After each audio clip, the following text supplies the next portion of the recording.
Hey, I'm live. It's Sandra. Welcome to another episode of Asexualise My Asexual Life. It's a place to be for education about asexuality, so subscribe there and hit the bell icon right now. So happy Asexual Perspectives Awareness Month, celebrating our diversity across the asexual spectrum and our differences within it. So today we're going to be discussing how old asexuals were when they found out they're asexual. This is a question I actually get asked a lot. Like, how old do I need to be to know I'm definitely asexual? And you can be any age and still know that you're definitely asexual. So some people know from a very young age, but it varies from person to person. So I'm going to be reading from Asexual Perspectives book. Just like this month celebrates our diversity across the asexual spectrum, so does this book. This book is great because it doesn't just give textbook definitions of asexuality like so many other books out there. It actually shows you asexuality in real life contexts. And it asks asexuals themselves what they think of love, life, and sex from an asexual viewpoint. So it's really invaluable. So make sure you get a copy of this book if you haven't already. So let us discuss what age asexuals were when they discovered they're asexual in asexual perspectives. We're going to go through some of them. So, C.A. Altman's story, they found out they're asexual about 2 years ago when they were 20. I didn't really have an idea of just what that meant for me until recently, though. So, this is quite common that some people they identify with the term asexual. They think, oh, that sounds like me, but they don't really understand how that impacts them and their life and where they fall on the asexual spectrum till later on. It could be later on in just a few weeks' time, a few months' time, or maybe even a few years' time when they feel they were somewhere on the asexual spectrum, but actually discover they're somewhere else on the asexual spectrum. And that takes time sometimes to discover if they're not used to being in relationships, not used to having connections with people. And then all of a sudden they have some experiences that allows them to have deeper insights into how their asexuality is for them and how it affects them and their life. So you might find you're on one part of the asexual spectrum and then discover you're on a different part. Do not worry and fear about this because that's quite normal for some asexuals to experience this. I've come across lots of asexuals on this channel in the years that I've been doing this. So since 2015, I've had this channel. We're now in 2024, so 9 years this October. And I've come across a lot in comments that are very faithful supporters of this channel. Thank you so much. You know who you are. That started off their asexual journey as one part of the asexual spectrum and then discovered they're actually somewhere else on it. So please do not get disheartened if you find out you're somewhere else on the asexual spectrum and you feel confused for a while. That's perfectly normal for some asexuals to feel that way, and that's okay. So if you recognize asexuality and you feel that you're somewhere on the spectrum and you realize you're different in terms of the way you experience sexual attraction, then it's okay to give yourself some time and space to fully embrace who you are and find out more about yourself. So, Dee's story, when did you first discover you are asexual? There are two answers to this question. When I was 19 to 20, I discovered that I didn't particularly enjoy sex and would prefer a relationship without sex. It wasn't until I was 23 that I associated what I was experiencing with the word asexual. I had thought asexual referred to someone who was uninterested in both sex and romance, and thus hadn't thought the term applied to me. So, this is really important because there are some people that do think that all asexuals are not interested in romance, they're not interested in a relationship at all they're interested in is a friendship. Now, while that might be true for some asexuals, it isn't true for every asexual. And particularly if you are a strong romantic asexual. So I'm not talking about a grey romantic on the aromantic spectrum. I'm talking about a full romantic asexual. Because often romantic asexuals do still like some kissing, cuddling, holding hands, and often some kind of like, sensual touching, may just be a pat on the shoulder, an arm stroke, or something like that. But it's quite normal for some asexuals to experience that. So I think if you're an asexual who wants a relationship, it can feel a lot harder when you're a teenager, when you're at school, even at college, when you see other people walking around with partners and you're thinking, I want the kissing, I want the romance, but I don't want the other stuff they talk about. Yes, the sex. So obviously not every asexual is the same. Some asexuals do have sex, but for those of us who really recognize there's something different about us from a young age, it kind of stands out that we think about romance and kissing and cuddling, but we don't think about sex. But until someone actually brings sex to us to talk about, then we don't even know we feel that way, some of us. I didn't even really consciously think that I didn't think about sex because I didn't think about it, if you know what I meant. If you know what I mean. Because it wasn't something that I actually thought about. And so if I didn't think about it, then I didn't think about it, if you know what I mean. It was only when I was 15 that a boyfriend showed me a condom in a drawer, and I'm like, that's nice. Thinking it was a nice thing for him, not thinking he was thinking about having sex with me, because it just didn't enter my brain. And that's kind of when things changed, and I'm like, oh, people expect sex in a relationship. People are geared towards sex. People like sex. And I'm like, okay, I wasn't associating with me. It was kind of like an abstract concept, if you get my meaning. More like people do it out there, but I'm not involved in it.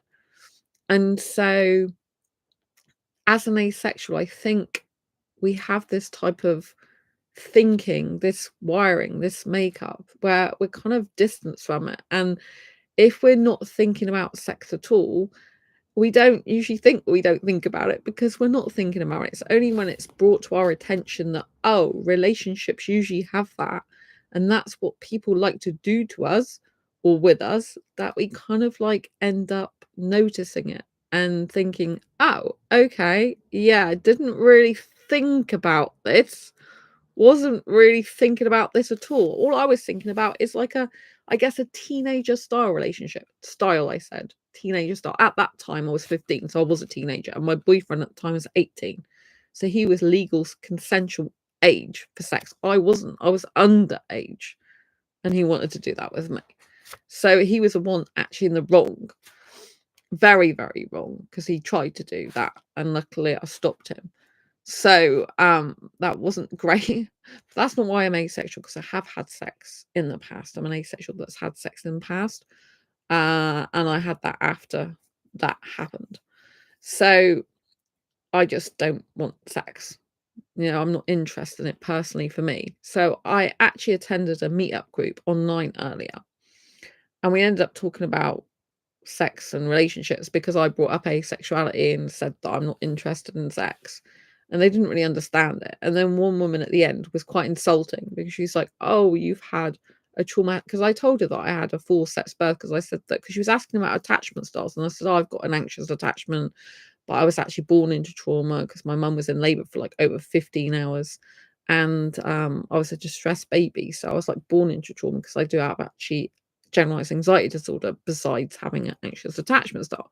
I don't have any shame in that because I've worked a lot on myself, and it is like it is. I can't hide that. I don't see how I need to hide that because I know myself well. I know why I have the anxious attachment style. I have done work on it.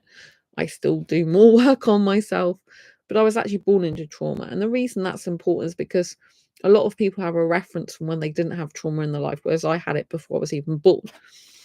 And so they often say if you're rewiring your brain, you can remember a time when you weren't like that, which doesn't happen with me.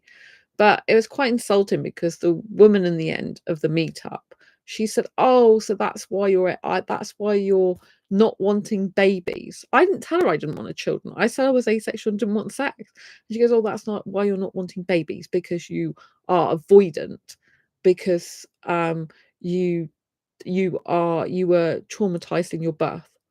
And I'm like, that's not why I'm asexual.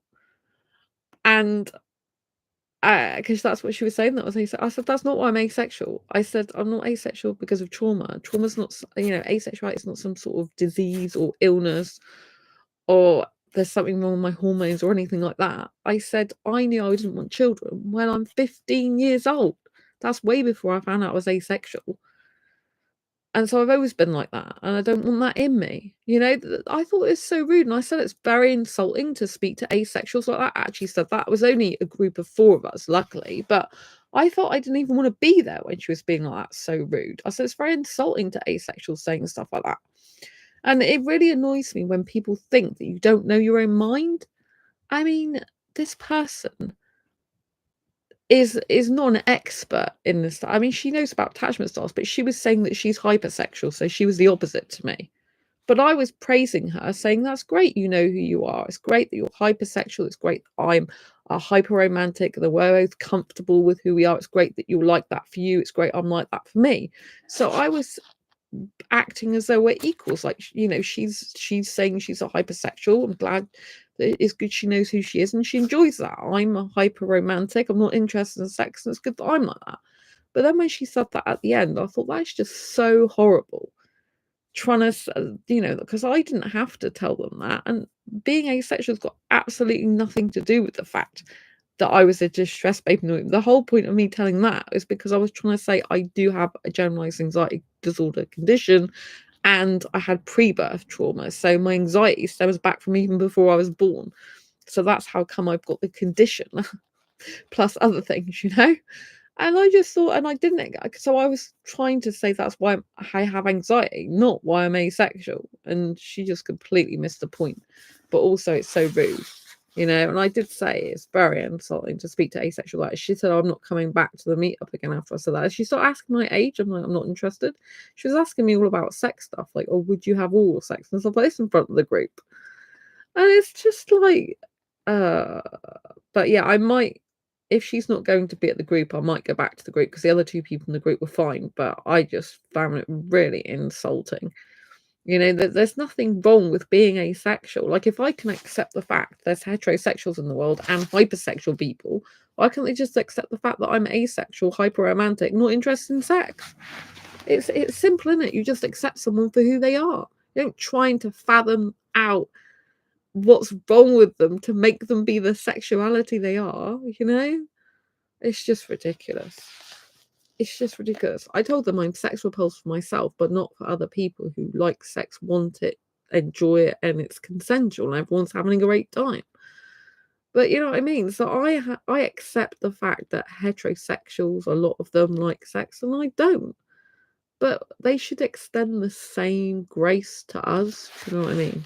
So that was quite rude. I wasn't expecting her to react like that, because most people I talk to these days about asexuality, they're open-minded, mature, and they're not trying to seek out something wrong with me to satisfy their need for having conformity and being like the rest of the population, which I will not be made out to be, because I am not heterosexual. I'm hetero-asexual, and there's nothing wrong with that. Right, D story. When did you first discover you're asexual? There are 2 answers to this question.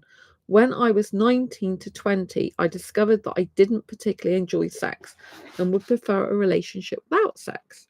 It wasn't until I was 23 that I associated what I was experiencing with the word asexual. I had thought asexual referred to someone who is uninterested in both sex and romance, and thus hadn't thought the term applied to me. I just read that out and I repeated myself, but I think it's a good point, because some people, like I said, don't think romantic asexuals exist. They think all asexuals want nothing to do with physical touch whatsoever. So it's important to know that asexuality is a diverse spectrum, and that is why it can be very difficult for people to know they're asexual from a young age, because it's so nuanced. Because, for example, I didn't know I was asexual till 2014, And I'd been in heterosexual relationships for the majority of my life since I was 6 years old.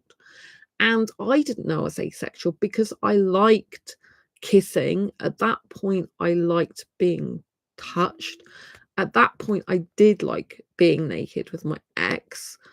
Um, Pretty much, yeah. There was times when I didn't like him touching my top half sometimes, and other times I was fine with it. So, um, but you know what I mean? I didn't, and I liked, I liked kissing loads and that type of physical contact. So I didn't know that I was different, but I knew that I wasn't really interested in sex and not that into it.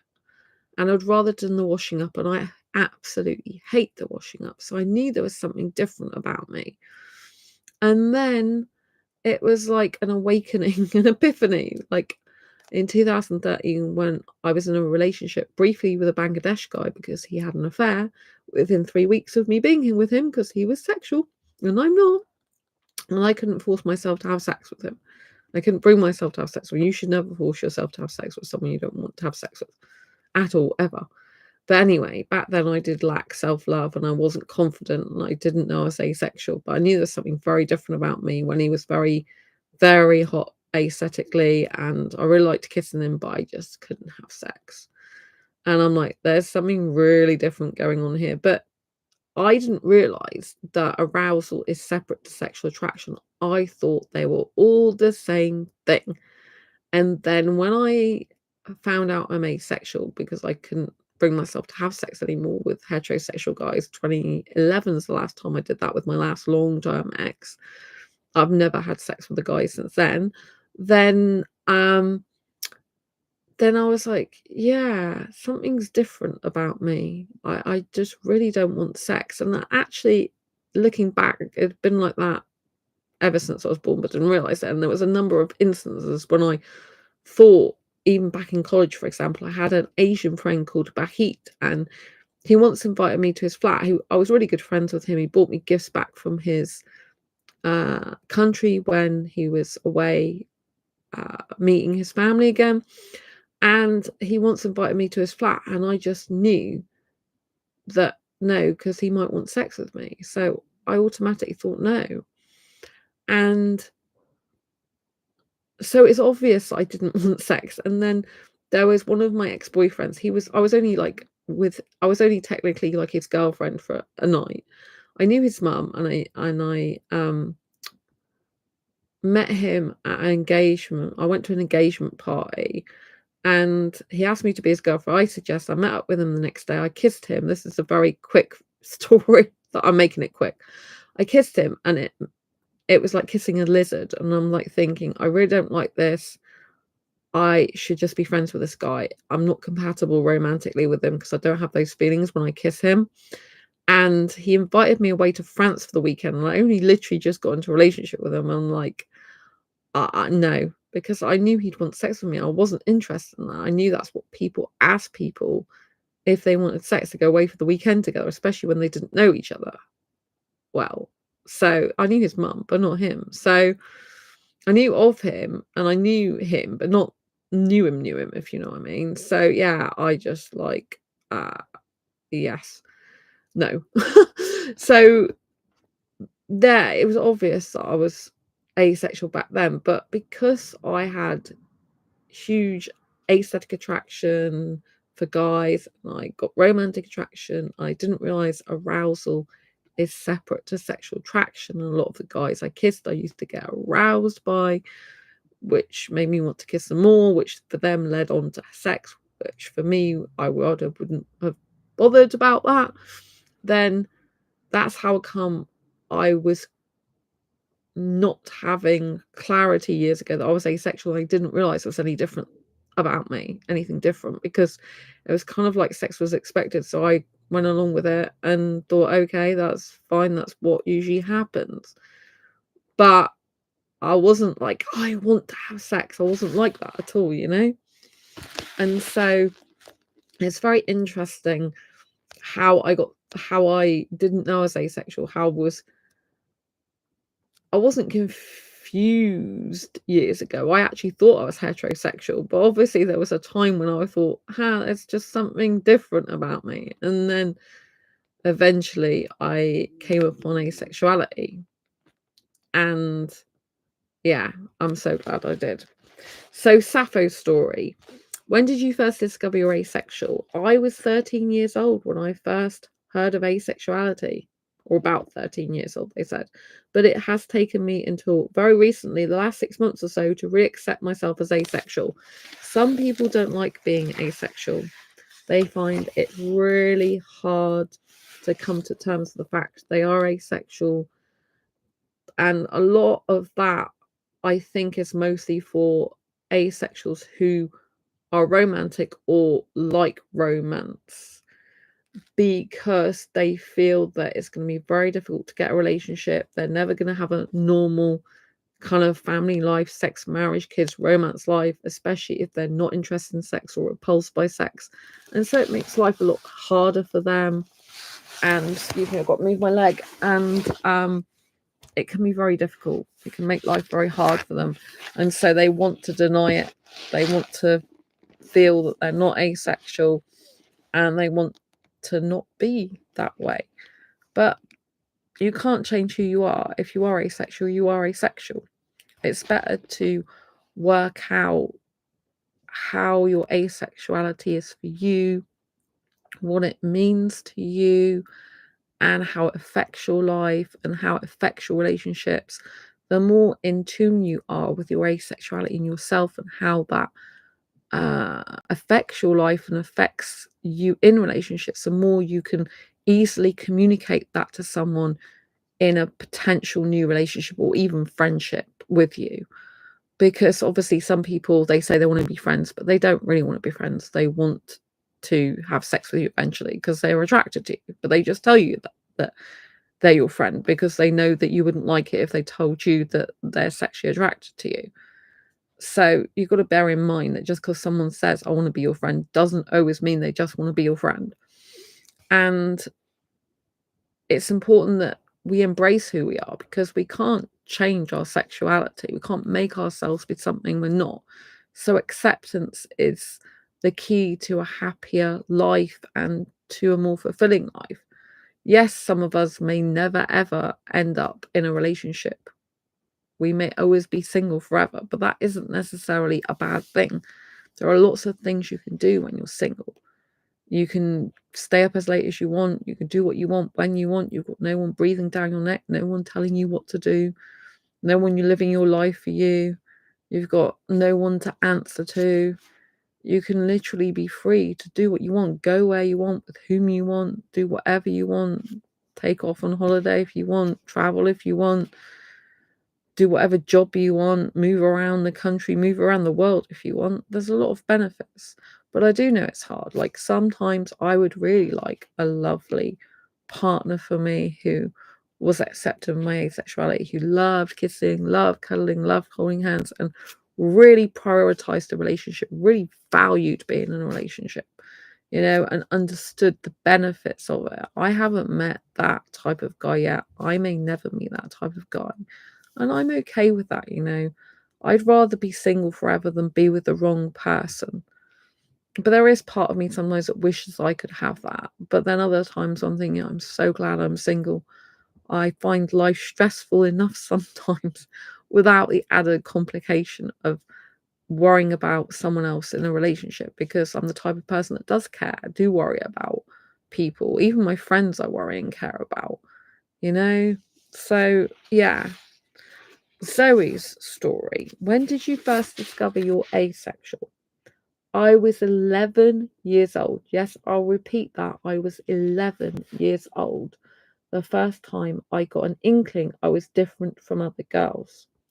I was in grade 6, just finishing primary school, when a couple of girls told me a boy in our class liked me. This was a foreign concept to me. I did not understand attraction. I wondered if I was supposed to like him back. I felt quite neutral about him, as I did all the other boys and girls in class. At the end of the year, we had a party for our graduating class. A boy, different from the one mentioned above, asked me to dance and kept asking only me throughout the evening. The other girls were giggling, saying we liked each other and teasing me with the kissing song. Zoe and XXXX sitting in a tree, KISSING. I was mortified and felt an overwhelming need for them to understand I did not like this boy that way. I admit I felt flattered by his attention, coming as I did from an emotionally abusive background, but I felt no attraction to him.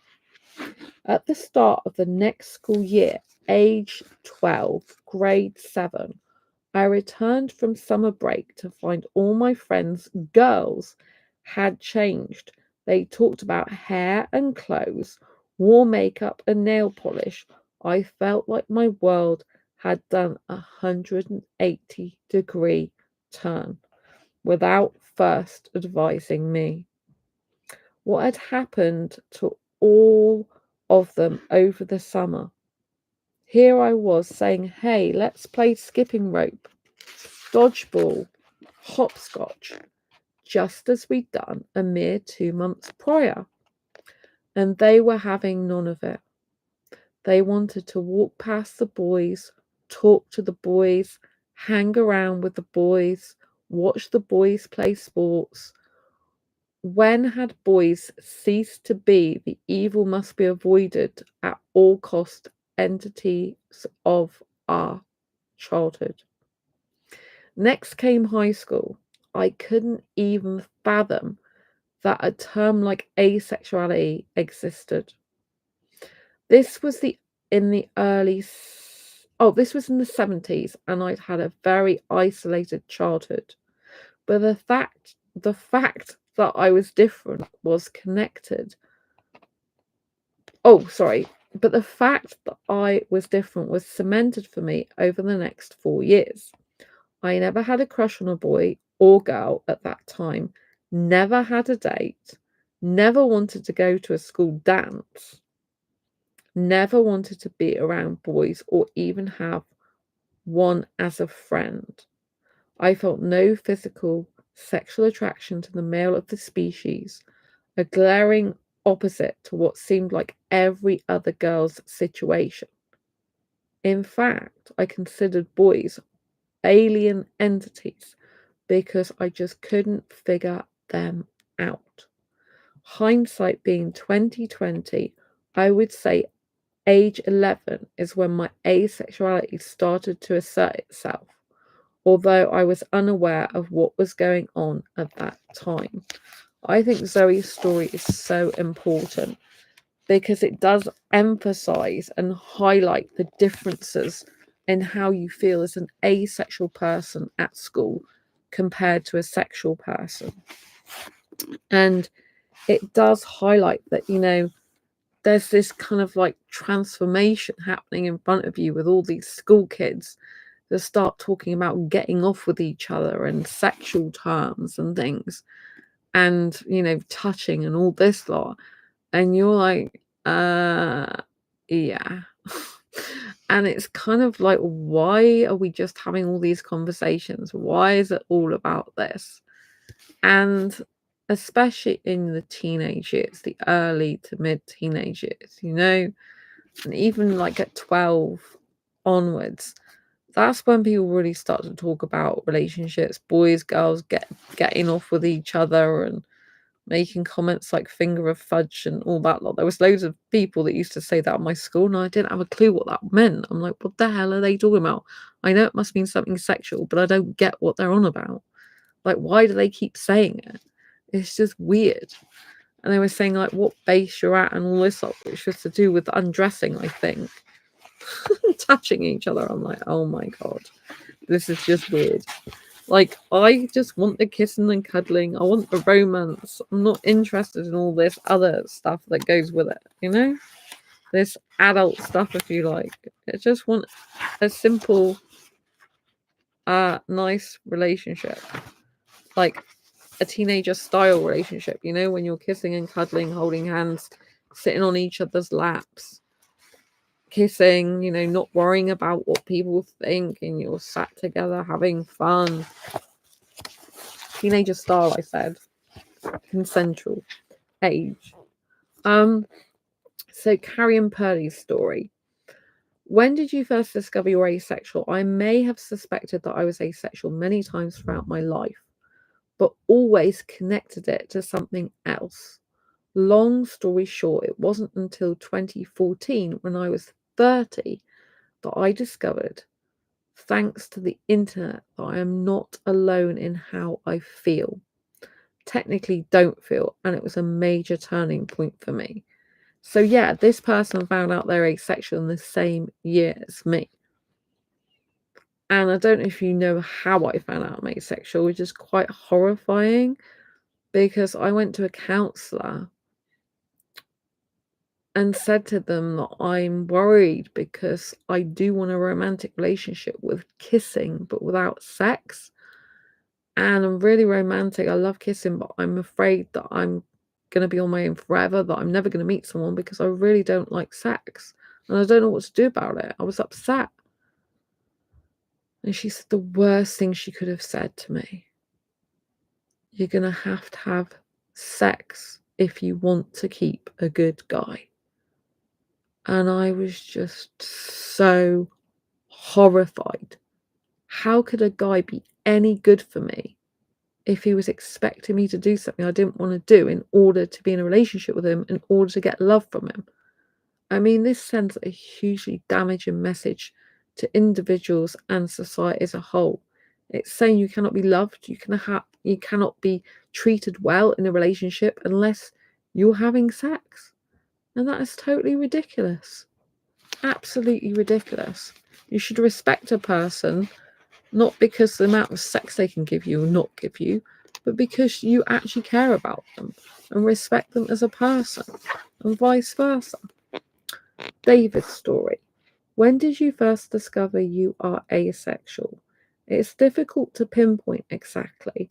I am quite sure in saying that by the age of 13, I remember having no interest in sex and feeling that it wasn't a phase or something I would grow out of. So yeah, one of the worst things people can say to asexuals is that, oh, it's a phase, you'll grow out of it.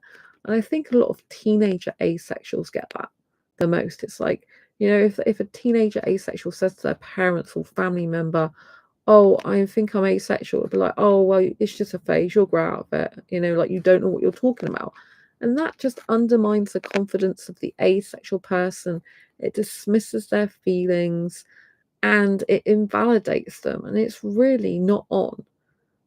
Anyone can know their own mind from any age. And the more we exercise our own right in understanding our own mind and being who we are, the more we can grow in confidence as a person.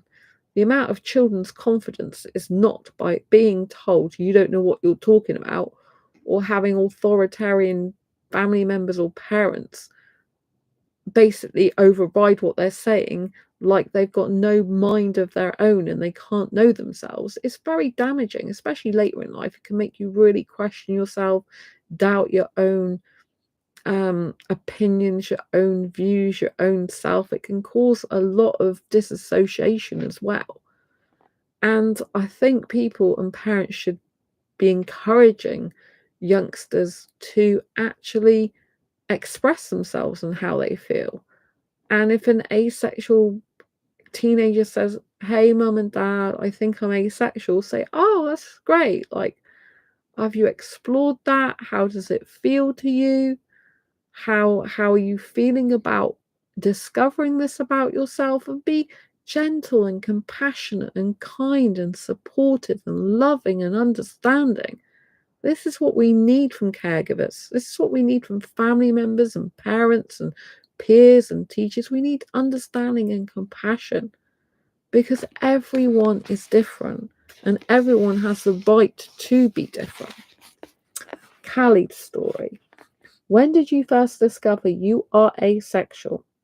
I'm not exactly sure, but I would have been 18 or 19, although I didn't actually accept that it applied to me until I was 21. Do you see a pattern in this book? That some people discover they're asexual, or they know about it, but they don't apply it to them until later. And like I said, that's because asexuality is a discovery of oneself. It's a discovery of who you are, of how you feel, of how you interact with others sexually and yourself sexually. It's a journey of discovery of your body, of senses, of how you react to sensory experiences and sensual experiences.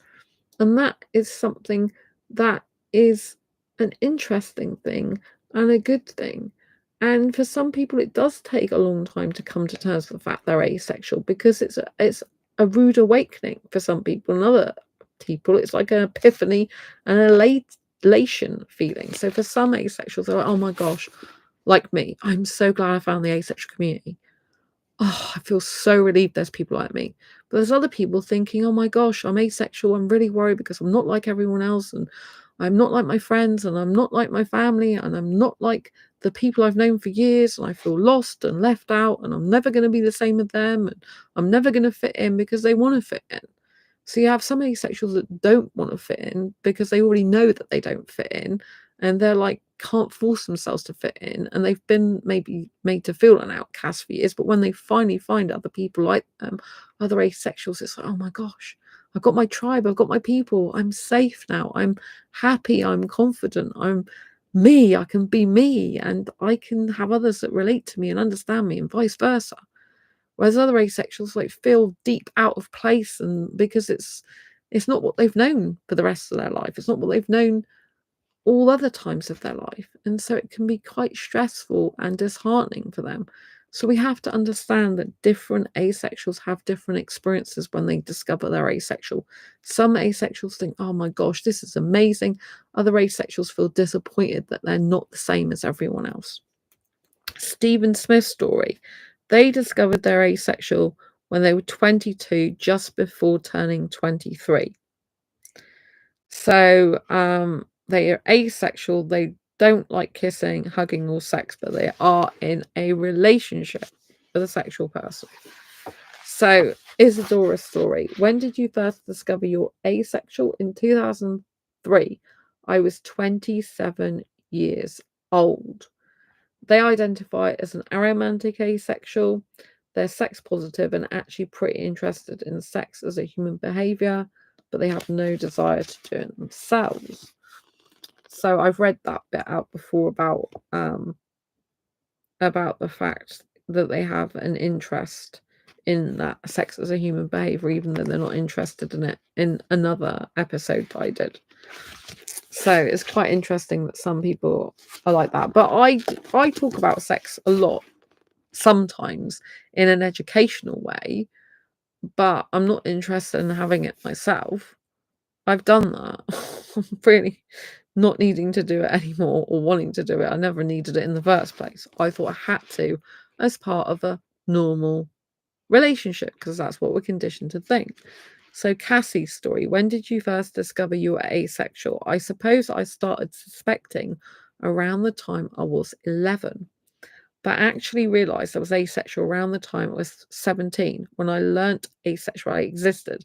Again, a common theme of this book is people either hear of the term asexual when they're younger, or they know they're asexual when they're younger without actually having a word for what they are asexual. They know that basically they don't experience sexual attraction, that something's different about them, but it takes them a while to find out what that actually means and how it impacts their life. So a lot of people grew up thinking they were different, like I did, and knowing they're different. So yeah, there's nothing wrong with being different. It's beautiful, but it can be difficult when everyone else seems the same and you're the odd one out, right? So Claire Evelyn's story. How did you discover? Oh, sorry. When did you discover you're asexual? I wouldn't really call it a discovery. I was always different for as long as I can remember. I was about 14. So this person knows that there was something different about them. And so they'd already quite happily, it sounds like, come to terms with the fact that they're asexual.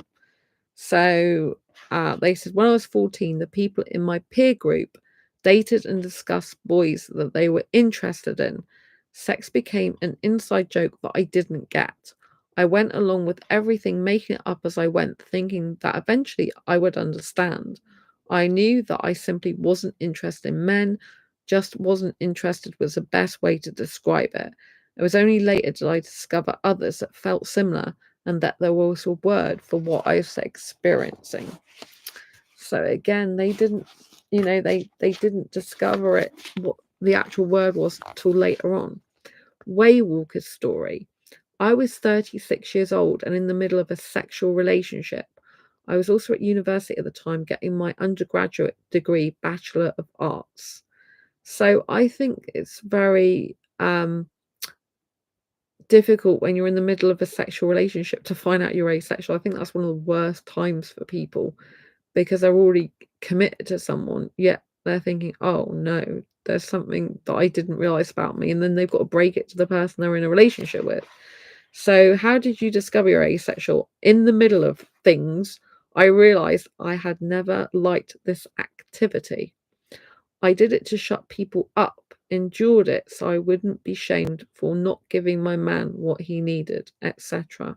But yeah, zero interest. Body works properly and all. No pain, but no desire to be doing it. When I reflected, I mostly used sexy times to mentally organize my next art or writing project, figure out my priority items for the next day's office work, that sort of thing. So this is how an asexual can be very disinterested in sex, very removed from it, even if they're involved in it. I had sex in the past and I felt everything, but my mind did wander onto other things. I used to feel really guilty about that as well. But it was just like I was just thinking of other things, especially I was interested in the kissing, but when it came to the sex stuff, I was kind of like thinking about other stuff because I wasn't really interested in it. But like this person says, it's basically what's expected. So some asexuals, they have had sex in the past, like I have, because it's what's expected. You're meant to, especially if you've been brought up in like a conservative or old-fashioned background where it's like, oh, give the man his sex, that's what he needs, and that's what you should be doing as a woman. You should be like subservient to the man like that. It's quite a misogynistic thing that is really, and it's being very submissive to a man. And it's kind of like, oh, you've got to satisfy him. There's quite a lot of even older people, I guess, who've still got that view that, well, it's what you do. A woman's there to satisfy a man sexually. That's part of marriage or it's part of a relationship. I just cringe whenever I hear that type of thing these days because I'm like, actually, you have a choice. Just because you're married to the person doesn't mean to say you have to do that. But obviously, if they've done it for years and they believe they're meant to do that and that's their duty, I mean, calling sex a duty, I'm not interested in sex, but I'm not having sex again, but if I ever did, and as I did in the past, I did it because I thought I had to, but I still didn't go around thinking it's my duty.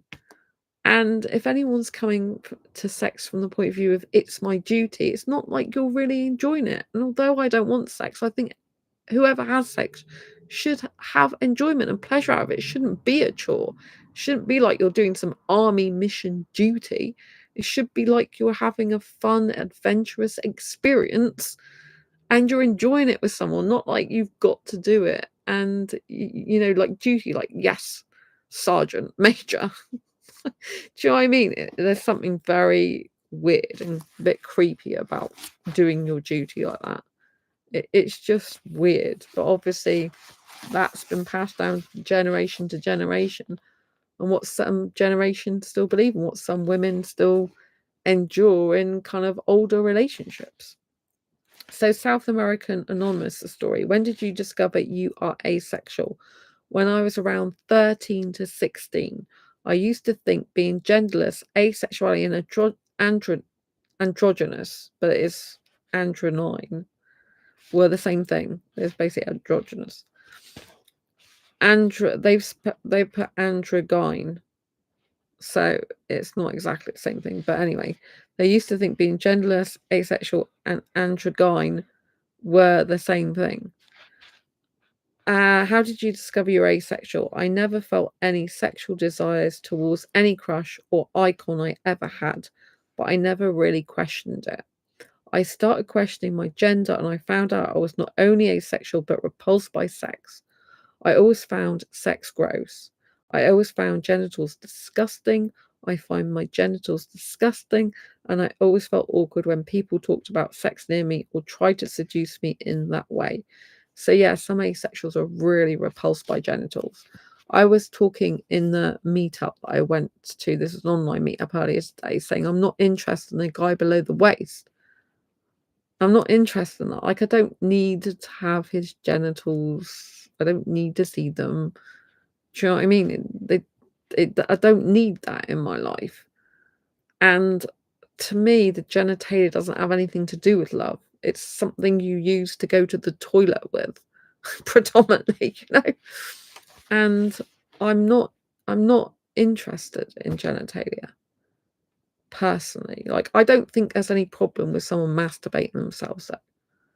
I don't think there's any problem with that. And for the people who do like sex, who, for example, aren't asexual, if everyone is having a great time having sex, it's consensual, they're enjoying themselves, that's fine. But I personally don't need to see genitalia. And I don't have a need for that in my life because I don't need sex. And I get attracted to a guy's face, not below the waist.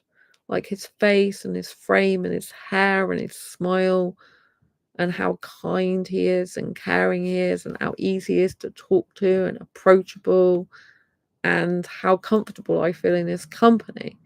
These are the type of things that I get attracted to. Right? I have been in sexual relationships in the past, so, and I have been completely naked with a guy. And if two people are comfortable with feeling each other's body and seeing each other naked and everything like that, and they're consenting to all that, then of course that's okay for them. I'm just saying I personally don't need to see that because I'm not interested in that. And in the last relationship I was in, I was quite shocked that I could even touch that, but I didn't want to see it. I'm like, I can't believe I'm even touching this thing because I'm not even interested usually in doing that. But I could do that for you as it happened. But I'm like, I don't want to see it. I was like looking the other way because I don't. Whereas loads of women would be gawking. I was like looking the other way. It's like, oh, I don't have to. I can keep my underwear on if you want. I'm like, do what you want, but if you're not going to have your underwear on, I'm going to be looking the other way. It's up to you, because I'm not interested in that. I really don't need to see it. It's something that I really don't need to see.